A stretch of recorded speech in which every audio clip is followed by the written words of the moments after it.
Bem-vindos à segunda noite da nossa sexta conferência, A Bíblia Entre Nós. Ontem abrimos o tópico das discussões com Deus com base no livro do profeta Abacuque. Hoje vamos introduzir mais um conceito, os modos de discussão. E nesta mensagem vamos aprofundar os modos de Deus e do indivíduo.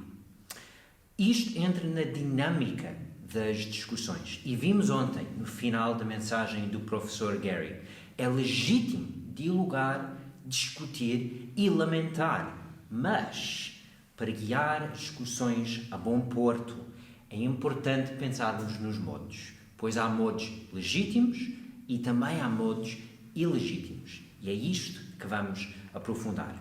Vemos nos modos do profeta e de Deus múltiplas oportunidades para cada participante questionar, responder e até reformular as suas posições ao longo da discussão. E vemos isto pela quantidade de oportunidades que cada um tem. Iniciamos com uma primeira ronda, queixa do profeta, resposta de Deus. Uma segunda ronda, queixa do profeta e resposta de Deus. E o livro termina com a formulação final do profeta, uma oração em formato de música.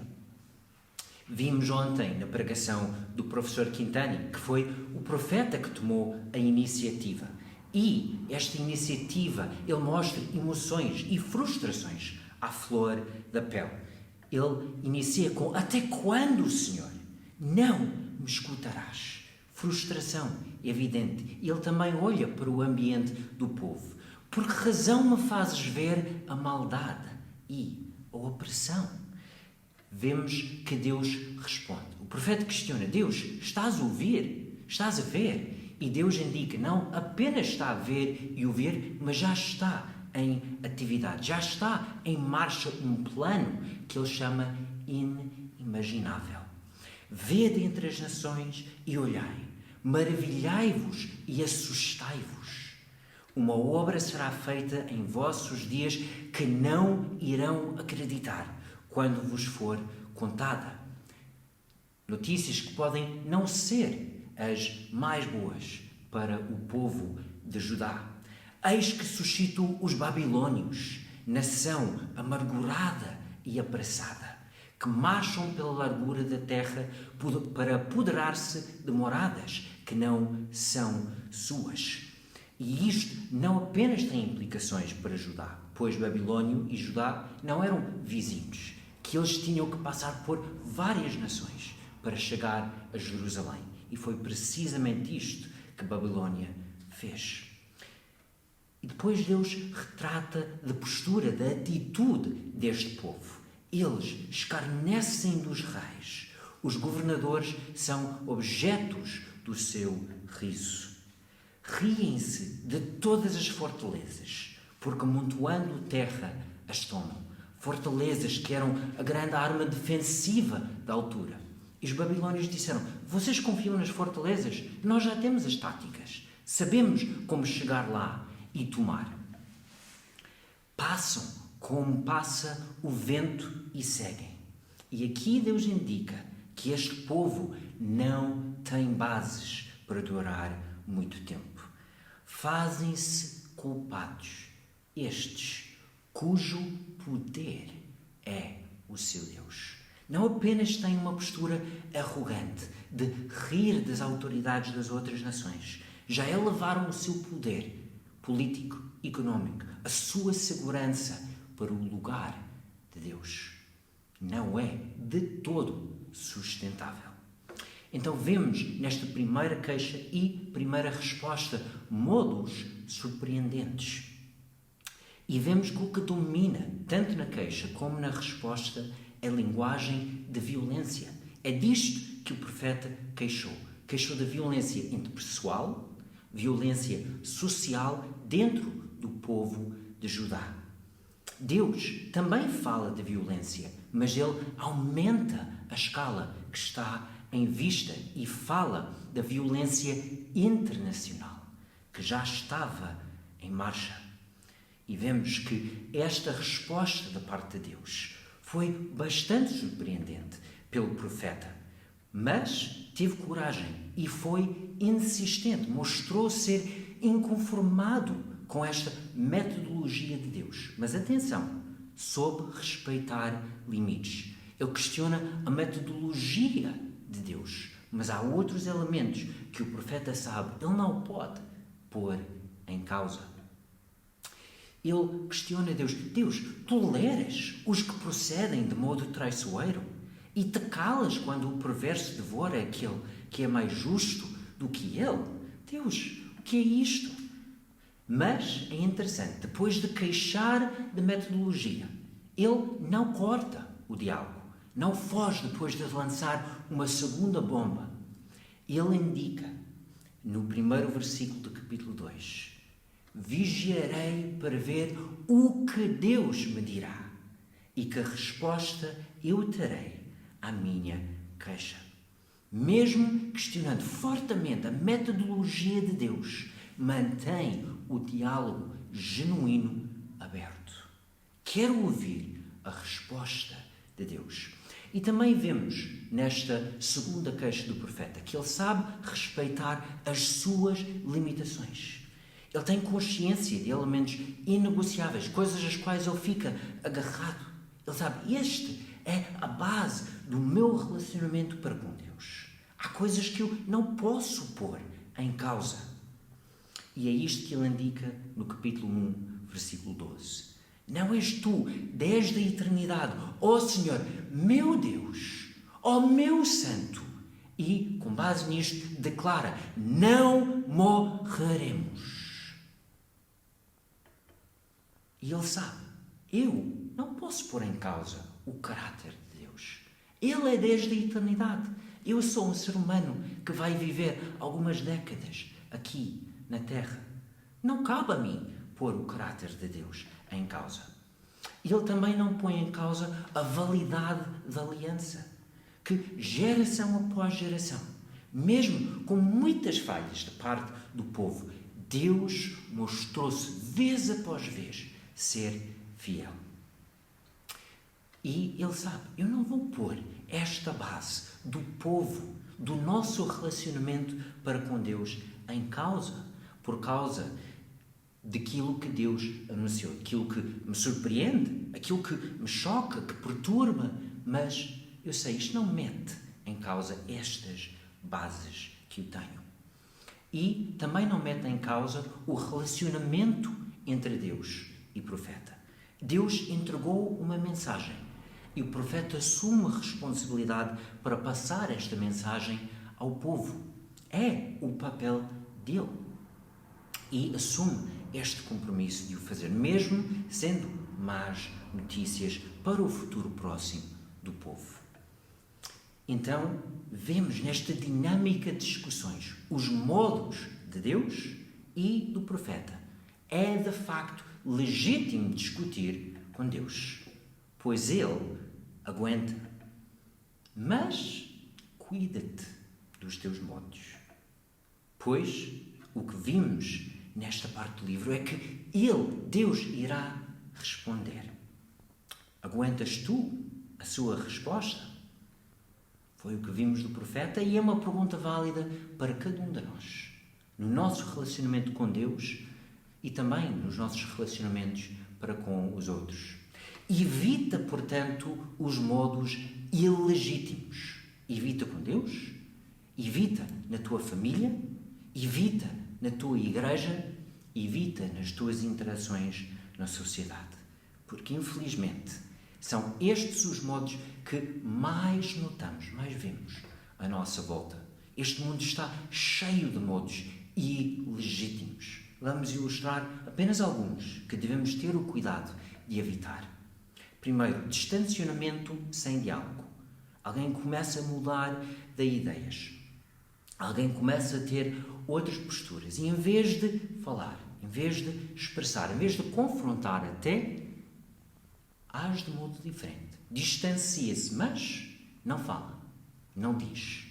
Torna o silêncio uma arma contra o próximo.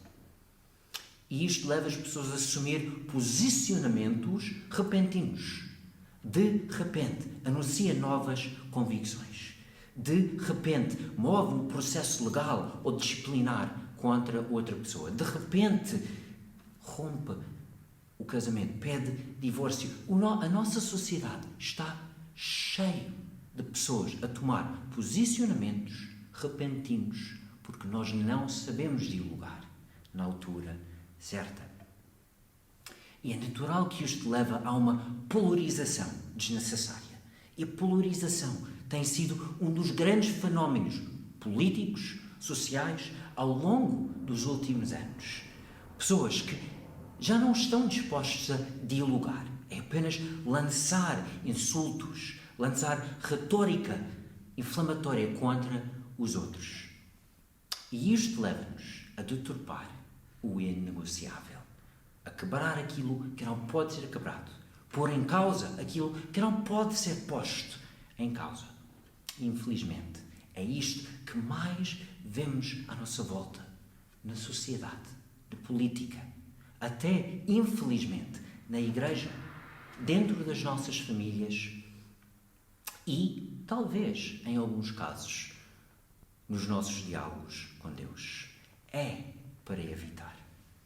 É impossível combater esta polarização sem cultivar modos de diálogo genuíno.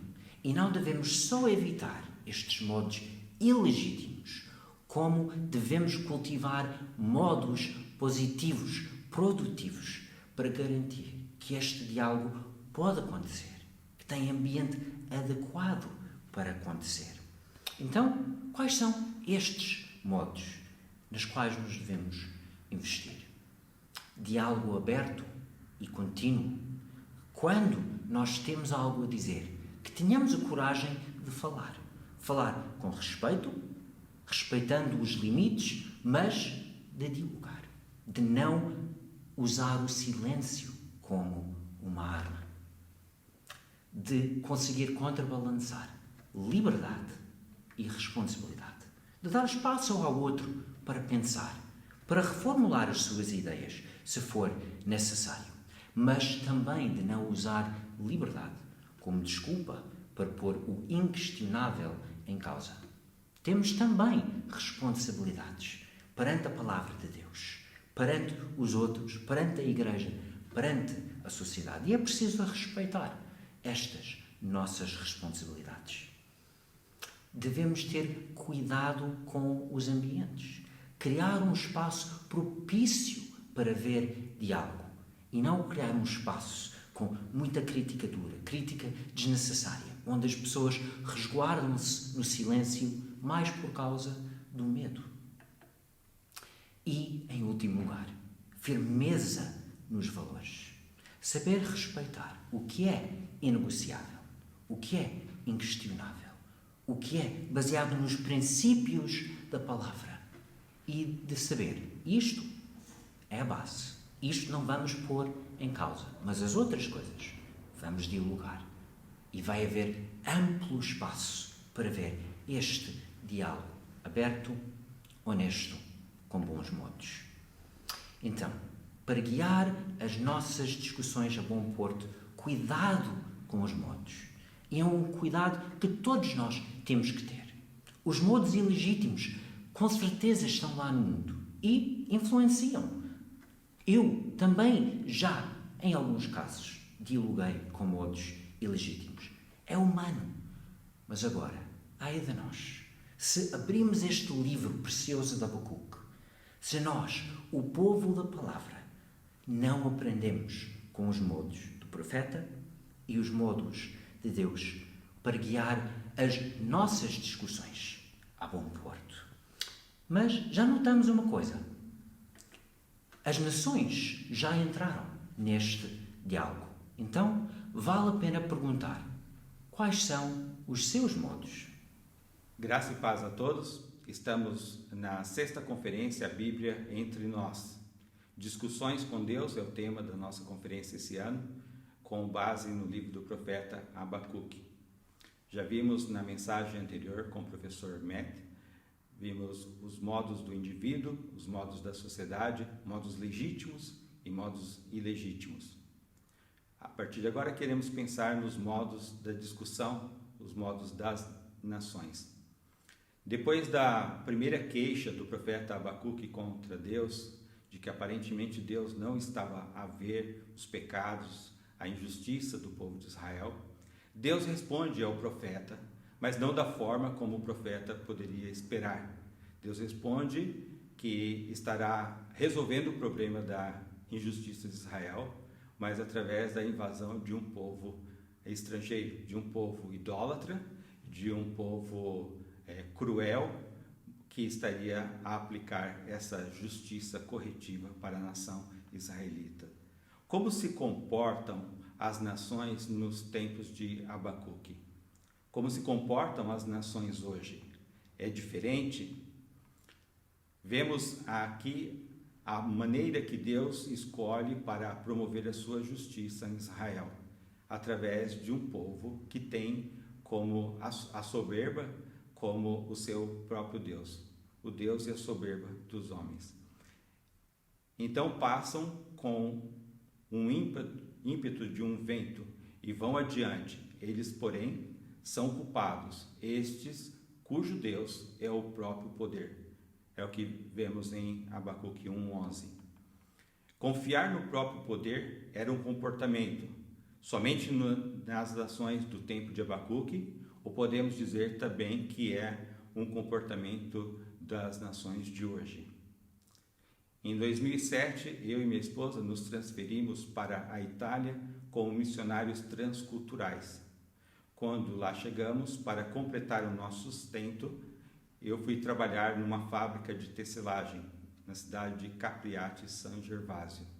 Essa fábrica fazia fios de lycra e ela também tinha um grande espaço reservado para a restauração dos seus funcionários, onde cada funcionário poderia fazer a sua refeição.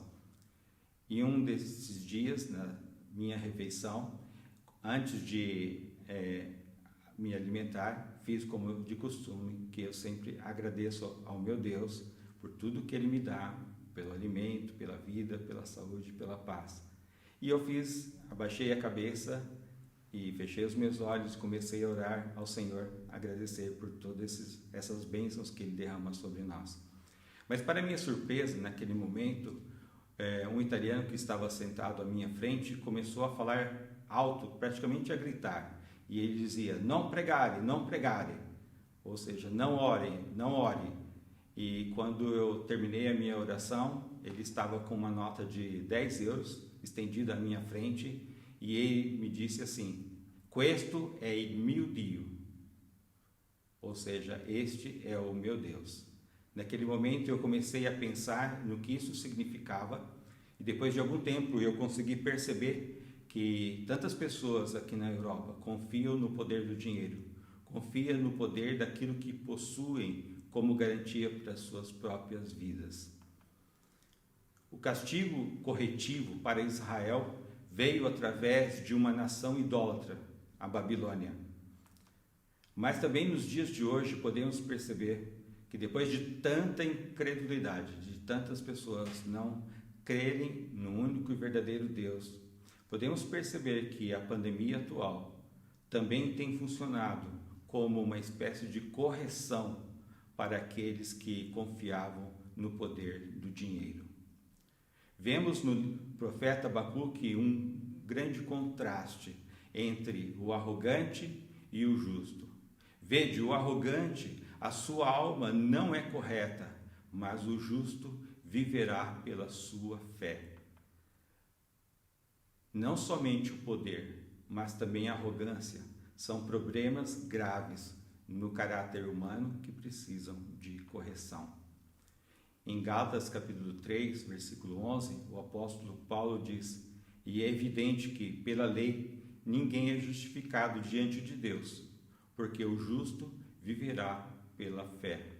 E em Romanos 1,17, o mesmo apóstolo diz, visto que a justiça de Deus se revela no Evangelho, de fé em fé, como está escrito, o justo viverá por fé. Queremos ver então esta visão global de Deus para as nações. Aqui temos a resposta de Deus a segunda queixa de Abacuque, mais os 5 ais, neste parágrafo que vai do verso 2 ao verso 20 do capítulo 2. O primeiro bloco, podemos perceber que o parágrafo todo está dividido em 2 blocos, e o primeiro bloco enfatiza a urgência da visão e o contraste entre o arrogante e o justo. E o segundo bloco descreve os 5 ais de julgamento sobre as obras dos justos. Na primeira linha do primeiro bloco, nós percebemos então a clareza da visão de Deus é para ser escrita, e ela está em paralelo com o versículo 5, na parte B do mesmo capítulo, a falta de visão do homem arrogante, uma visão para a morte. Essa visão é para a morte. Na segunda linha deste primeiro bloco, nós vemos então a certeza da visão. O testemunho de Deus. Espere o tempo determinado. Deus está a fazer a justiça. Ele está em paralelo com a quarta linha, a incerteza da vida do arrogante. Ele é enganado e não tem descanso.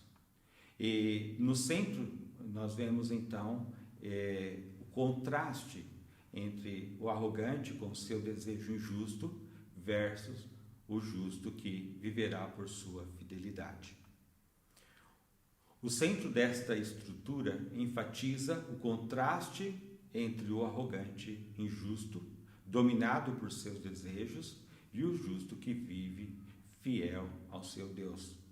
O justo é libertado da angústia e o perverso a recebe em seu lugar. Provérbios 11, 8. Em Salmos 37, 16 encontramos: mais vale o pouco do justo que a abundância de muitos ímpios. O segundo bloco tem esta estrutura de um inclusio que nos traz a ideia da resposta que Deus está a dar às injustiças de Israel através destes 5 ais.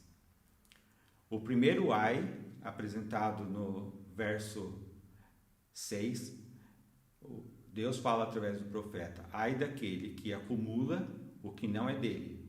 Até quando? Pois despojaste muitas nações, também te despojarão todos os outros povos. O segundo ai daquele que adquire lucros criminosos para a sua casa. Planeaste vergonha para a tua casa, destruindo muitos povos, pecaste contra a tua vida. O terceiro ai vem desta maneira: ai daquele que edifica uma cidade com sangue. Acaso não procede do Senhor dos exércitos, os povos e as nações? Pois a terra se encherá do reconhecimento da glória de Yahvé, como as águas cobrem o mar. Tornar-se-ão como o seu templo.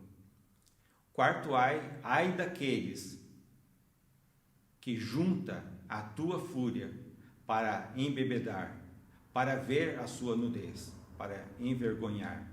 Pois a violência cometida contra o Líbano te cobrirá como vômito, por causa do sangue humano e da violência. E o quinto e último ai: para que serve, pois, a imagem de fundição que ensina a mentira? Pois o artífice confia nas suas formas feitas. Ai daquele que diz à madeira: acorda, está coberto de ouro e de prata, mas não há espírito algum dentro dela. A falta de percepção de quem é Deus faz transformar elementos inanimados em deuses. Israel está vivendo tão longe de Deus que ele substitui o próprio Deus, o Deus criador dos céus e da terra, o Deus que o libertou da escravidão egípcia, por um Deus feito de madeira, de prata, de ouro e de barro. Os objetos mortos transformam-se na esperança de uma nação, ou podemos dizer de muitas nações. Portugal, Espanha, Itália, França, Brasil e tantos outros têm como seu Deus, como sua padroeira, um objeto feito de madeira, de prata ou de ouro. Objetos mortos que se transformam na esperança de uma nação, e não o Deus vivo, o Deus criador dos céus e da terra. Este Deus deu especificamente através de Moisés ordens para que não terás outros deuses diante de mim. Não farás para ti imagem de escultura, nem semelhança alguma do que há em cima nos céus, embaixo na terra, nem nas águas debaixo da terra. A ordem de Deus é muito clara. Ele não pode ser substituído por qualquer que seja o objeto. Ele é o único Deus, o Deus Yahvé. Qual é a mensagem que esta estrutura retórica nos comunica? Qual a mensagem que este inclusio nos traz? Comunica que Deus é o Rei das nações, que Ele governa sobre as nações. Comunica que a nossa percepção de que Deus não faz nada não quer dizer que Ele não agiu, não quer dizer que Ele não está a agir no curso da história. Vai chegar o dia em que as nações ficarão caladas. Essa estrutura também nos comunica que no final a glória de Deus vai encher a terra.